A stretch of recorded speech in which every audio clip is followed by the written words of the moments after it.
నెల్లూరు నగర అభివృద్ధిలో మంత్రి నారాయణ మార్క్ కనిపిస్తుందని మున్సిపల్ మాజీ చైర్పర్సన్ తాళ్లపాక అనురాధ కొనియాడారు. నెల్లూరు నగరాన్ని శరవేగంగా అభివృద్ధి చేస్తూ ప్రజలకు మెరుగైన మౌలిక సదుపాయాలు, ఆహ్లాదకరమైన వాతావరణాన్ని కల్పిస్తున్నారని ఆమె అన్నారు.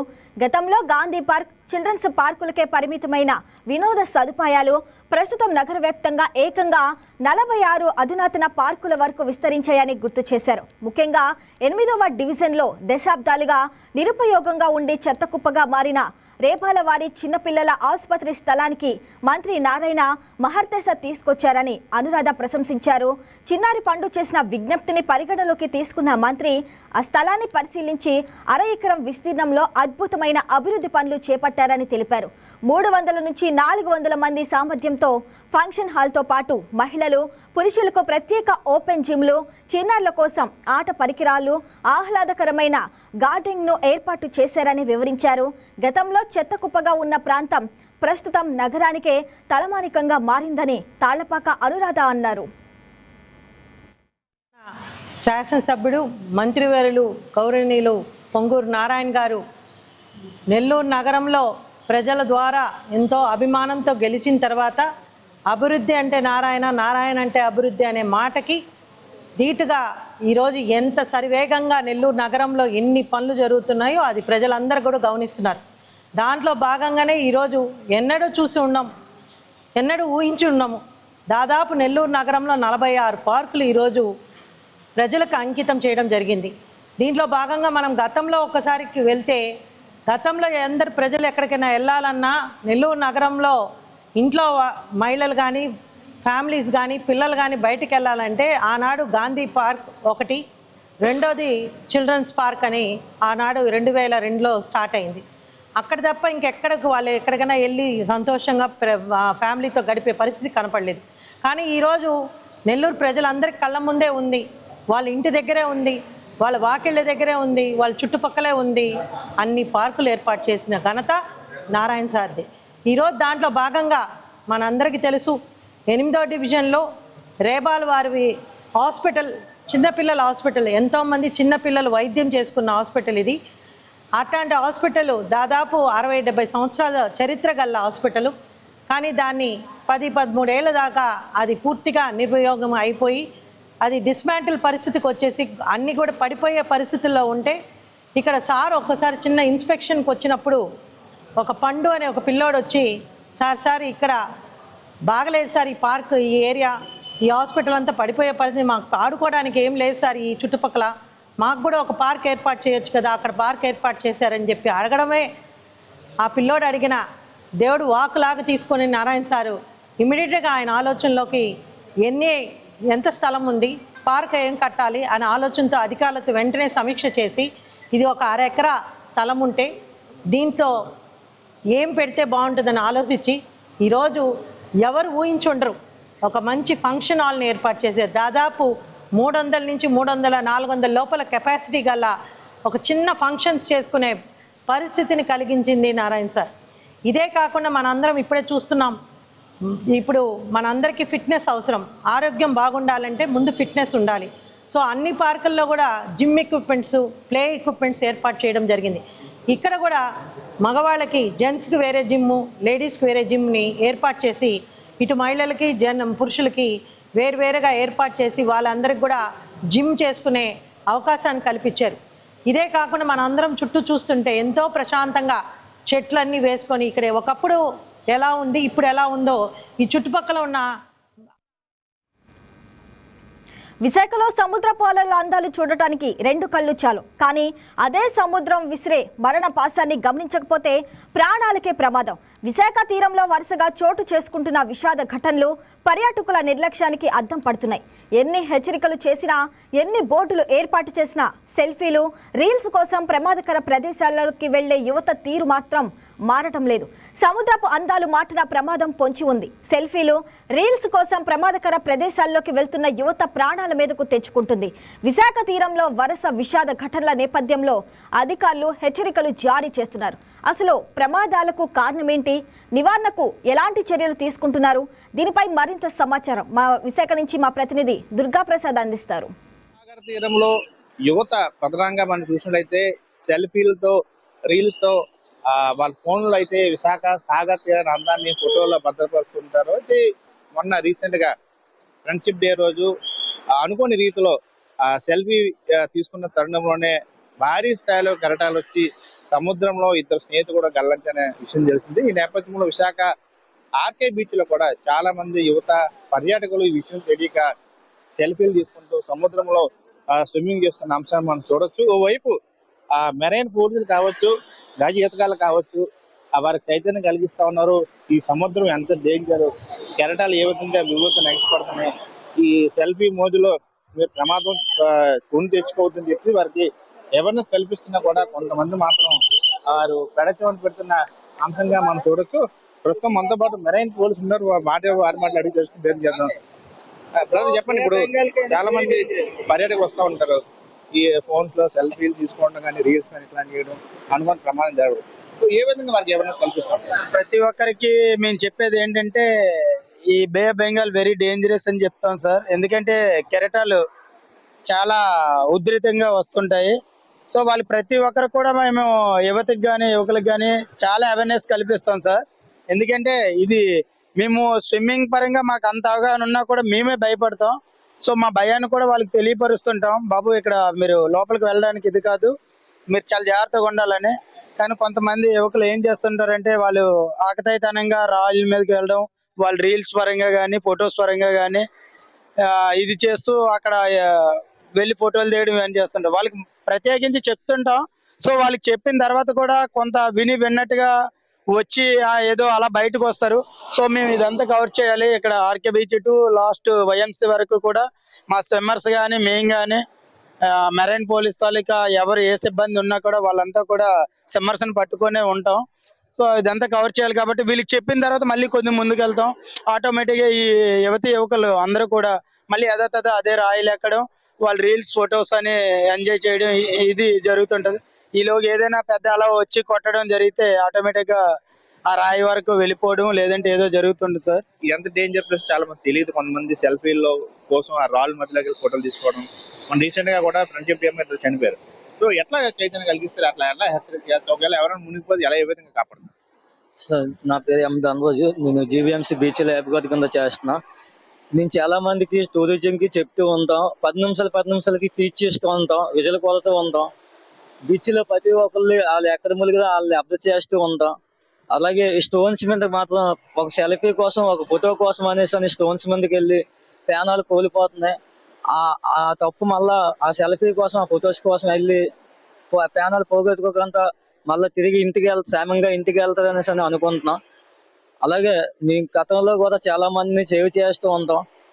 సేవ్ చేస్తూ కూడా మేము లేని టైంలో అది నైట్ 12కి ఆ టైంలో ఏమేమి జరిగితే మేము ఏం చేయలేం. మేము ఉన్న టైంలో అయితే చాలా మందిని సేవ్ చేయడానికి చూస్తాం, చాలా మంది కాపాడి ఉన్నాం. సముద్రం తీరానికి వెళ్ళడం జరిగింది. వారు సెల్ఫీ తీసుకుంటేనే బలమైన కెరటంలో విభూతిని తాకడంతో మొత్తం అమ్మాయి పడిపోవడం జరిగింది. అమ్మాయిని కాపాడే దిశలో వాళ్ళ ఫ్రెండ్ కూడా ఆ సముద్రం దూకిన పరిస్థితి, ఇద్దరు కూడా గల్లంతిన పరిస్థితి. ఇప్పుడు కూడా వారి ఆ డెడ్ బాడీలు అయితే ఆచూకీ లేని పరిస్థితి. అంటే కుటుంబం ఏ విధంగా శోక సముద్రం మునిగిపోయిందో మనం చూడొచ్చు. చాలా మంది యువత ఓవైపు మెరైన్ పోలీసులు హెచ్చరిక జారీ చేస్తున్నారు, లైఫ్ గార్డ్ కూడా వారికి కౌన్సిలింగ్ ఇస్తా ఉన్నారు. సముద్రం చాలా డేంజర్ అని చెప్పేసి కూడా వారు వినలేని పరిస్థితి. ఓవైపు ఇటువైపు చూసేటప్పటికి అటువైపు కొంతమంది యువకులు సెల్ఫీలు తీసుకున్న పరిస్థితి. ఈ నేపథ్యంలో లైఫ్ గార్డులు ఎంతమంది ఉన్నా, మెరైన్ పోలీసులు ఎంతమంది ఉన్నా కూడా వాళ్ళకి హెచ్చరిస్తున్నా కూడా యువత ప్రధానంగా ఈ సెల్ఫీ మోజులో కావచ్చు, లేకపోతే రీల్స్ మోజులో వారు పెడచమని పెడుతూ ప్రాణాల మీదుగా తెచ్చుకున్నారు. ఇప్పుడైనా కూడా ప్రజల్లో చైతన్యం రావాలి. ఎందుకంటే ప్రమాదాలు ఒకసారి తెచ్చుకుంటే ఏ విధంగా వారి లైఫ్ ప్రమాద బారిన పడుతుందో వారు ఆలోచించాల్సిన పరిస్థితి. ప్రథమంగా యువత పర్యాటకులు కావచ్చు, చాలా మంది ఈ బే ఆఫ్ బెంగాల్ ఎంత డేంజర్, సముద్రంలో ఒకసారి కెరటాలు పరమాని కెరటాలు ఏ సమయంలో వస్తాయో ఏ విధంగా ప్రమాదం జరుగుతుందో వారికి తెలియనప్పుడు కూడా వీరు అవేర్నెస్ కల్పిస్తున్న కూడా ప్రజలు కూడా ఆలోచించాల్సిన అవసరం ఎంతైనా ఉంది. జీవీఎంసీ ప్రతిష్టాత్మకంగా లైఫ్ గార్డులు కూడా పెట్టడం జరిగింది. మరోవైపు పోలీసు సిబ్బంది కూడా మెరైన్ పోలీసులు సముద్ర తీరం వెంబడి అప్పికోట నుంచి భీమిలి తీరం వరకు కూడా మెరైన్ పోలీసులు కావచ్చు, లైఫ్ గార్డులు కావచ్చు, బస్తీ కాస్తూ ప్రజలు కూడా చైతన్యం పరుస్తున్నారు. ప్రజలు కూడా చైతన్యం రావాలి. ప్రమాదాలు కొని తెచ్చుకోకుండా వారు సురక్షితంగా ఏదైతే సముద్ర తీరానికి సముద్ర అందాలు చూసి వారు ఆనందపడాలి వస్తారో అదే ఆనందంతో కుటుంబం చెంత చేరే దిశగా పబ్లిక్ కావచ్చు, లేకపోతే పర్యాటకులు కావచ్చు ఆలోచించాల్సిన అవసరం ఎంతైనా ఉందని చెప్పి కూడా లైఫ్ గార్డులు కావచ్చు, మెరైన్ పోలీసు కూడా మనతో చెప్తున్న అంశంగా మనం చూడొచ్చు. వీడియో జర్నలిస్ట్ రామకృష్ణతో దుర్గాప్రసాద్, వైకే న్యూస్, విశాఖపట్నం. రైతులకు ఖచ్చితమైన సక్రమమైన పాస్ పుస్తకాలు అందించడమే లక్ష్యమన్నారు కొత్తపేట ఎమ్మెల్యే బండారు సత్యానందరావు. అంబేద్కర్ కోనసీమ జిల్లా ఆత్రేయపురం మండలం వద్దిపారు గ్రామంలో రైతులకు పట్టాదారు పాస్ పుస్తకాల పంపిణీ కార్యక్రమం నిర్వహించారు. గత ప్రభుత్వ హయాంలో జరిగిన రీసర్వేలో పేర్లు, సర్వే నంబర్లు, భూమి విస్తీర్ణం వంటి వివరాల్లో తప్పులు దొరలటంతో అనేక మంది రైతులు ఇబ్బందులు ఎదుర్కొన్నారని ఎమ్మెల్యే గుర్తు చేశారు. గత తప్పులను సరిచేసి రైతులకు ప్రభుత్వ రాజముద్రతో కూడిన కొత్త పాస్ పుస్తకాలను అందిస్తున్నామని తెలిపారు. క్యూఆర్ కోడ్తో కూడిన ఈ పాస్ పుస్తకాల ద్వారా రైతులు తమ భూమికి సంబంధించిన పూర్తి వివరాలను సులభంగా తెలుసుకోవచ్చన్నారు.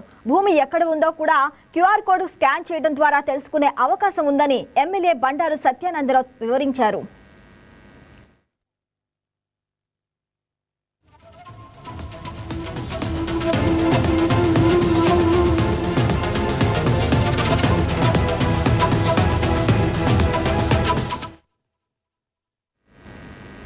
వెంకటగిరి పట్టణంలో ఇంటింటికి కూటమి ప్రభుత్వం కార్యక్రమం ఉత్సాహంగా కొనసాగుతుంది. అధికారంలోకి వచ్చి 2 ఏళ్లు పూర్తయిన సందర్భంగా కూటమి ప్రభుత్వం అమలు చేస్తున్న అభివృద్ధి సంక్షేమ కార్యక్రమాలను ప్రజలకు వివరించేందుకు ఈ కార్యక్రమాన్ని చేపట్టారు. వెంకటగిరి ఎమ్మెల్యే కురుగొండ్ల రామకృష్ణ ఆధ్వర్యంలో 16వ వార్డు కచేరీ వీధి, 13వ వార్డు నది తీరం వీధుల్లో కార్యక్రమం నిర్వహించారు. నియోజకవర్గ పరిశీలకులతో కేకే చౌదరితో కలిసి ఎమ్మెల్యే రామకృష్ణ ఇంటింటికి వెళ్లి ప్రజలను కలుసుకున్నారు. ప్రభుత్వ సంక్షేమ పథకాలపై అవగాహన కల్పిస్తూ కరపత్రాలను పంపిణీ చేశారు. గతంలో అమ్మఒడి పథకంతో పోలిస్తే ప్రస్తుతం తల్లికి వందనం పథకం ద్వారా ఇంట్లో ఎంతమంది పిల్లలు చదువుకుంటే అంతమందికి ఆర్థిక సహాయం అందుతుందని ఎమ్మెల్యే రామకృష్ణ తెలిపారు. 4 పిల్లలున్న తల్లి ఖాతాలో 72,000 జమ కావటం ప్రభుత్వ చిత్తశుద్ధికి నిదర్శనమన్నారు. అమ్మ ఒడని చెప్పి మోసం చేశాడు. ఆ తల్లికి 4 బిడ్డలు 5 మంది బిడ్డలు ఉంటే ఏ బిడ్డకి పెన్షన్ ఇచ్చాడు, మరో బిడ్డలకు ఇవ్వాల. అంటే ఆ తల్లి ఎంత బాధపడి ఉంటుంది కూడా. అందుకని అన్ని చూసి 11 సీట్లకే పరిమితం చేశారు. ఈ రోజు ఆ తల్లికి ఎంతమంది బిడ్డలుంటే అంతమందికి కూడా తల్లికి 100 డబ్బులు పడతా ఉన్నాయి. ఒక కుటుంబంలో అయితే తలవాయిలో 6 మంది పిల్లలు, 5 మంది కూతుర్లు, ఒక కొడుకు, 6 మంది కలిపి 72,000 రూపాయలు వాళ్ళ అకౌంట్ లో పడడం జరిగింది. ఆ తల్లి చాలా సంతోషంగా చెప్పింది. ఇప్పుడే ఈ వీధిలో కూడా చూసాం, 16వ వార్డులో 4 బిడ్డలకు పడ్డాయని చెప్పి ఒక తల్లి చెప్పింది. ఇది చంద్రబాబు నాయుడు కూటమి ప్రభుత్వం పరిపాలన. ఇంకోటి మన యువకుడు లోకేష్ బాబు గారు కూడా స్కూల్ డ్రెస్సులు ఇస్తే క్వాలిటీగా మంచి క్లాత్ ఇచ్చాడు. దాన్ని కూడా ఇప్పుడు పరిశీలించాం, బ్రహ్మాండంగా ఉంది. గతంలో ఇచ్చారు చూసిపోయినట్టు పాసిపోయినట్టు ఇచ్చి వాళ్ళు ఖాతాల్లో జమేసుకున్న డబ్బులంతా కూడా. కాబట్టి ఇది తెలుగుదేశం ప్రభుత్వం, పేదవాళ్ల ప్రభుత్వం. పేదవాళ్ళకి 5 లక్షల ఇళ్లు కూడా ఈ ప్రభుత్వం ఇవ్వబోతా ఉంది. పెన్షన్లు కూడా ఇంకా ఉన్నాయి, అవి కూడా త్వరలోనే రిలీజ్ చేస్తారు. చాలా మంది ఎదురు చూసేవాళ్ళు కూడా అడుగుతా ఉన్నారు. ఇప్పుడే ఒక బిడ్డను చూసాం, బెడ్డెడ్. గత ప్రభుత్వంలో మరి వాళ్ళకి 4,000 6,000 ఇస్తున్నారు, మళ్ళా కూడా 4,000 ఇస్తున్నారు. మళ్ళా కూడా ఈ సేవలు అప్లై చేసి హాస్పిటల్ కి తీసుకెళ్లి సర్టిఫికేట్ తీసుకోమని చెప్పాం. బెడ్డెడ్ ఆ పాపకి 15,000 రూపాయలు డబ్బులు ఇవ్వాలి. ఎందుకంటే ఆ తల్లి ఎక్కడికి కూడా పోకుండా కూలి పని చేసుకుంటా ఉండి ఆ బిడ్డను కనిపెట్టుకోను. ఆ కుటుంబం జరగాలంటే కూడా కష్టంగా ఉంది. నేరుగా వెళ్లి చూసాం కాబట్టి నాకు కూడా మనసు చెల్లించింది. ఖచ్చితంగా నేను కూడా లెటర్ ఇచ్చి ఆ బిడ్డకి 15,000 రూపాయలు వచ్చే విధంగా ఏర్పాటు చేస్తానని చెప్పని కూడా తెలియజేస్తాను. కూటమి ప్రభుత్వ పరిపాలనలో ఏదైతే సంక్షేమ అభివృద్ధి పథకాలు ఏదైతే అమలుపరిచారో వాటన్నిటినీ ప్రతి కుటుంబానికి తీసుకెళ్లి వారితో దాదాపు ప్రతి కుటుంబ సభ్యులకు ఏమేమి అందుతున్నాయో, ఇంకా ఏవైనా ప్రభుత్వం నుంచి వాళ్లకు ఏవి అవసరాలు ఉన్నాయో అవన్నీ తెలుసుకొని ఈ ప్రభుత్వం, కూటమి ప్రభుత్వం, ప్రజాప్రభుత్వం ఇది మీకు అన్ని విధాల సహాయ సహకారాలు అందిస్తుంది అని చెప్పి ఈరోజు ఇంటింటి ప్రచార కార్యక్రమాన్ని ఎమ్మెల్యే గారితో కలిసి వీళ్ళు విజయవంతంగా ఇక్కడికి చేయడం జరిగింది. ఈ కార్యక్రమంలో ఏదైతే వెంకటగిరి నియోజకవర్గ రాష్ట్ర పార్టీ యొక్క పరిశీలకులుగా నేను వచ్చాను, నేను కూడా ఉదయం నుంచి ఇక్కడ పాల్గొనడం జరిగింది. అదేవిధంగా అన్ని మండలాల్లో కూడా వెంకటగిరి నియోజకవర్గంలో ఉదయం నుంచి, అదేవిధంగా ఉదయం సాయంత్రం అన్ని పోలింగ్ బూతుల పరిధిలో రోజుకు 30 కుటుంబాలను తెలుగుదేశం పార్టీ కార్యకర్తలు సదరించి ప్రభుత్వం యొక్క సంక్షేమ అభివృద్ధి కార్యక్రమాలు వివరిస్తున్నారు. అదేవిధంగా ఈ కార్యక్రమం రాష్ట్ర వ్యాప్తంగా ఈ విధంగా ఏ ప్రభుత్వం కూడా గతంలో ఇంత చెప్పిన మాట నిలబెట్టుకొని చేసినామని చెప్పి ధైర్యంగా వాళ్ళ దగ్గరికి వెళ్ళి చెప్పిన దాఖలాలు లేవు. అది ఏదైనా ఉందంటే అది నారా చంద్రబాబు నాయుడు గారు. కర్నూలు జిల్లా గూడూరు మండలం బూడిదపాడు గ్రామంలో ఇంటింటికి టీడీపీ కార్యక్రమం నిర్వహించారు. ఎమ్మెల్యే బొగ్గుల దస్తగిరి కార్యక్రమంలో పాల్గొని ఇంటింటికి వెళ్లి కరపత్రాలు పంపిణీ చేశారు. కూటమి ప్రభుత్వం అమలు చేస్తున్న సంక్షేమ పథకాలను ప్రజలకు వివరించారు. అదే సమయంలో గ్రామంలో నెలకొన్న సమస్యలను ప్రజలను అడిగి తెలుసుకున్నారు. కాలనీ ప్రజలు తాగునీటి పైప్ లైన్ ఏర్పాటు చేయాలని ఎమ్మెల్యే దృష్టికి తీసుకెళ్లగా త్వరలోనే నూతన పైప్ లైన్ నిర్మించి నీటి సమస్యను పరిష్కరిస్తామని మహిళలకు హామీ ఇచ్చారు. రాష్ట్ర ప్రభుత్వం 2 ఏళ్లలో చేసినటువంటి సంక్షేమాన్ని అభివృద్ధిని తెలియపరచడానికి ఈ యొక్క గ్రామాన్ని సందర్శించి అలాగే ప్రజలతో మమేకమై ఇంటింటికి వెళ్ళి వారి యొక్క సమస్యలను అలాగే వారికి అందినటువంటి లబ్ధి అంటే సంక్షేమం అయితేనేమి అలాగే అభివృద్ధి అయితేనేమి మా ప్రభుత్వం వచ్చిన తర్వాత ఈ ఊరికి చేసినటువంటి ఎటువంటి అభివృద్ధి ఫలాలు అయితేనేమి అందాయని చెప్పి తెలియజెప్పడానికి మాత్రమే రావడం జరిగింది. కాబట్టి ముఖ్యంగా మన రాష్ట్రాన్ని నారా చంద్రబాబు నాయుడు గారు, కూటమి ప్రభుత్వంలో భాగమైనటువంటి నరేంద్ర మోడీ గారు, పవన్ కళ్యాణ్ గారు ఈ రాష్ట్రాన్ని ఎంతో అభివృద్ధి పరుస్తున్నారు. కాబట్టి ప్రత్యేకంగా కూడా వారికి కూడా ధన్యవాదాలు తెలియజేసుకుంటున్నాము. ముఖ్యంగా ఇక్కడ స్థానిక సమస్యలు కూడా కొన్ని తెలియజేయడం జరిగింది కాబట్టి వాటిని కూడా తీర్చడానికి మేము శాశక్తుల కృషి చేస్తాం. నేను విష్ణువర్ధన్ రెడ్డి గారు అలాగే ఇక్కడ వచ్చేసినటువంటి ప్రతి ఒక్కరికి మా కన్వీనర్ గారు అయితే బీజేపీ నాయకులు అయితే మా లోకల్ లీడర్లు కానీ జనసేన నాయకులకు కానీ ప్రతి ఒక్కరికి వైస్ చైర్మన్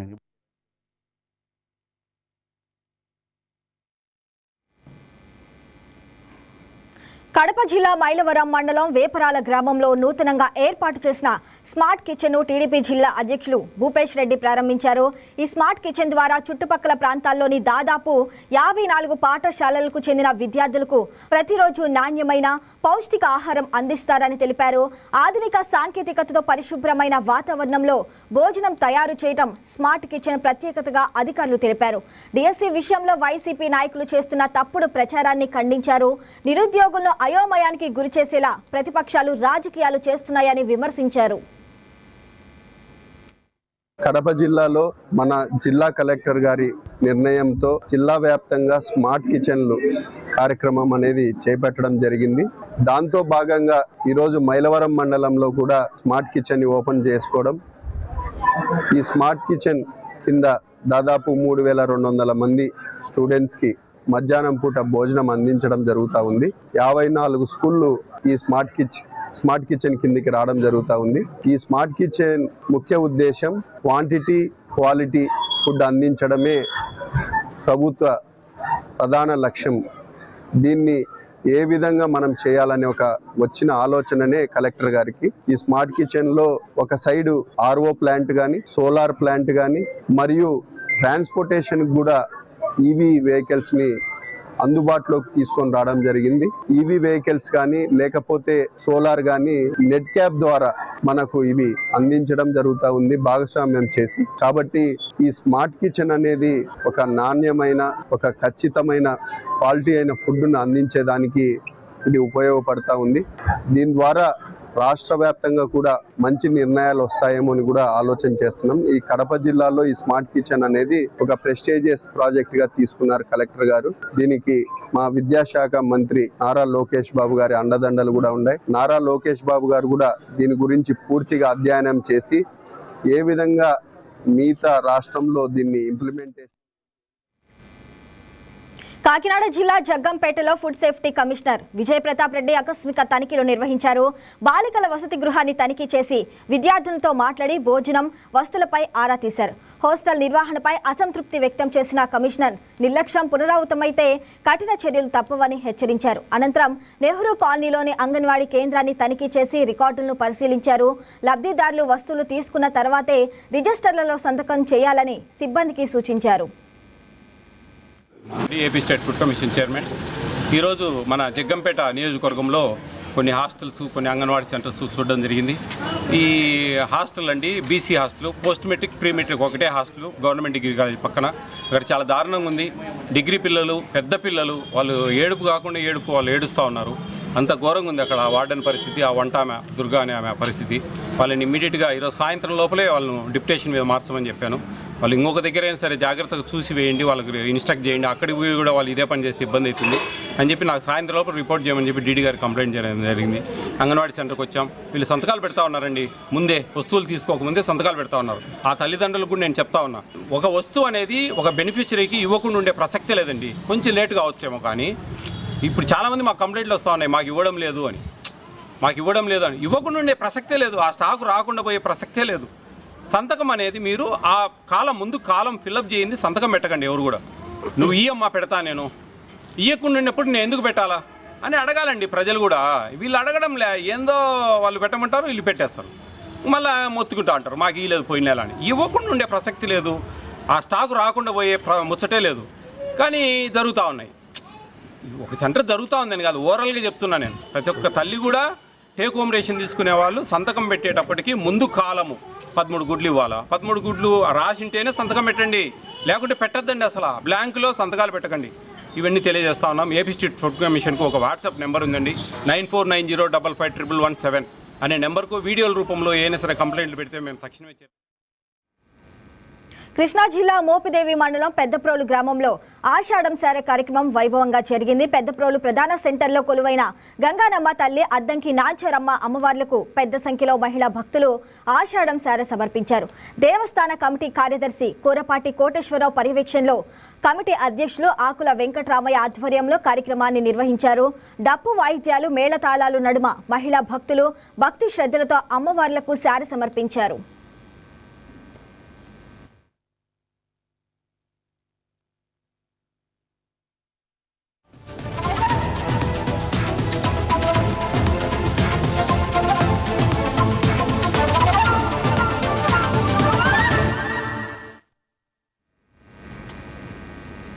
సోషల్ మీడియాలో సామాజిక సమస్యలపై అసత్య ప్రచారాలు చేయొద్దని సామర్లకోట సిఐ కృష్ణ భగవాన్ సూచించారు. సామర్లకోట రైల్వే స్టేషన్ వద్ద ట్రాఫిక్ ఎస్ఐ గరగారావుపై దాడి జరిగిందంటూ సోషల్ మీడియాలో జరుగుతున్న ప్రచారం అవాస్తవాన్ని స్పష్టం చేశారు. ఆదివారం ట్రాఫిక్ పోలీసులు డ్రంక్ అండ్ డ్రైవ్ తనిఖీలు నిర్వహించారని, ఈ క్రమంలో మద్యం మత్తులో వాహనం నడుపుతూ వచ్చిన అప్పారావుపై డ్రంక్ అండ్ డ్రైవ్ కేసు నమోదు చేసినట్లు చెప్పారు. అయితే అప్పారావు ట్రాఫిక్ ఎస్ఐపై దాడి చేశారంటూ ప్రచారం చేయటం సరికాదన్నారు. మద్యం సేవించిన కొందరు అతిగా ప్రవర్తించే అవకాశం ఉంటుందని, దానిని దాడిగా చిత్రీకరించి అసత్య ప్రచారం చేయవద్దని సిఐ కోరారు. నిన్న 9వ తారీఖు ఈవినింగ్ రైల్వే స్టేషన్ జంక్షన్ లో ట్రాఫిక్ ఎస్ఐ గారు శ్రీ గరగారావు గారు డ్రంక్ అండ్ డ్రైవ్ కండక్ట్ చేస్తూ ఉండగా గుమ్మడి అప్పారావు సన్ ఆఫ్ సత్యనారాయణ అనే అతను 2-వీలర్ మీద డ్రంక్ అండ్ స్టేజ్ లో వెళ్తుంటే ఆపి drunk and drive test conduct చేయబడింది. అతను కూడా డ్రంక్ చేసి వెహికల్ నడుపుతున్నాడని ఆపుగా చేసే క్రమంలో అతను కొంచెం యారగెంట్ గా మాట్లాడిన దాని మీద కూడా మనం వెంటనే drunk and drive test conduct చేస్తే కూడా పాజిటివ్ వచ్చింది. దాని మీద అతన్ని పిలిచి వాళ్ళ బంధువులను కూడా పిలిచి అతన్ని హ్యాండ్ ఓవర్ చేయడం జరిగింది. ఇది టెస్ట్ కూడా కోర్టు వారి ముందు నుంచి రేపు ఫైన్ కూడా వేపిస్తాం. అయితే ఈ క్రమంలో కొంతమంది మీడియా సోదరుల ద్వారా కొన్ని అన్నెసరీ వార్తలు వస్తున్నాయి. దయచేసి అవన్నీ తప్పు. మేము డైలీ రొటీన్ వర్క్ లో భాగంగా ఈ వెహికల్ చెకింగ్ చేస్తూ ఉంటాం. వాస్తవంగా ఈ ఏదైతే డ్రంక్ అండ్ అనేది కొంచెం తాగినప్పుడు కొంచెం ర్యాష్ గా, కొంచెం నెగ్లిజెన్స్ గా మాట్లాడడం అనేది అప్పుడప్పుడు జరుగుతూ ఉంటుంది. అయినప్పుడు వారు కౌన్సిలింగ్ ఇస్తూ ఉంటాం. తప్పితే అన్నసరిగా ఎస్ఐ గారి మీద హ్యాండిల్ చేశారని ఈ వదంతులు వస్తున్నాయి, ఇవన్నీ తప్పు అని చెప్పి తెలియజేస్తాం. అన్నసరిగా మీడియా కానీ సోషల్ మీడియా సోదరులు కానీ అన్నసరి రాయొద్దని చెప్పేసి, అదేవిధంగా డ్రంక్ అండ్ డ్రైవ్ చేసి వెళ్ళొద్దని చెప్పేసి చెప్తున్నాం. నిన్న 9వ తారీఖు ఫోక్సో కేసులో కృష్ణా జిల్లా మచిలీపట్నం పోలీసులు 2 నిందితులను అరెస్టు చేశారు. పెడన మండలం బల్లిపారు గురుకుల పాఠశాలలో చదువుతున్న 2 విద్యార్థినులు ఈ నెల 6న అదృశ్యమైన ఘటనపై పోలీసులు దర్యాప్తు చేపట్టిన క్రమంలో మచిలీపట్నం రుద్రవరం ప్రాంతంలోని టిట్కో హౌసెస్ దగ్గర విద్యార్థినిపై అత్యాచారం చేసినట్లు తేలింది. దీంతో శారదానగర్కు చెందిన ఆటో డ్రైవర్లు మద్దాల శ్యామ్ కిరణ్, కొక్కిలిగడ్డ సిద్ధును పోలీసులు అరెస్టు చేశారు. 40 రోజుల్లో కేసు విచారణ పూర్తి చేసి ఛార్జ్ షీట్ దాఖలు చేస్తామని ఎస్పీ స్పష్టం చేశారు. నిన్న మాట్లాడాము కన్సర్న్ మినిస్టర్ గారితో కూడా నిన్న డిస్కస్ చేయడం మనం ఇంకోటి ఏంటంటే వన్ మోర్ థింగ్, మనం రెగ్యులర్గా మేము చైతన్యం ప్రోగ్రాంలో భాగంగా ఆల్మోస్ట్ బలిపర్లో 2-3 టైమ్స్ పెట్టాము. పిల్లలకు కూడా అవగాహన మనం కల్పించడం వేరు, కల్పించింది వాళ్ళు. ఇప్పుడు ఈ స్త్రీ శక్తి లేడీ పోలీస్ ఉన్నారు కదా, వాళ్ళు ఫ్రీక్వెంట్గా వెళ్తున్నారు. మా దగ్గర అన్నీ కూడా ప్రాపర్ ట్రాక్ అది మేము మెయింటైన్ చేస్తాం. ఏ స్కూల్ ఈ పర్టికులర్ డే ఈ స్కూల్, ఈ పర్టికులర్ డే ఈ స్కూల్ అని ఆల్మోస్ట్ అన్ని స్కూల్స్ కవర్ చేసే విధంగా అంటే త్వరలో మేము కూడా మీటింగ్ ఒకటి పెడతాము. హాస్టల్ వార్డెన్స్, ప్రిన్సిపల్స్, డిఈఓ వీళ్ళందరితో కలిపి ఒక మీటింగ్ కూడా మేము పెడతానికి ఆలోచిస్తాం.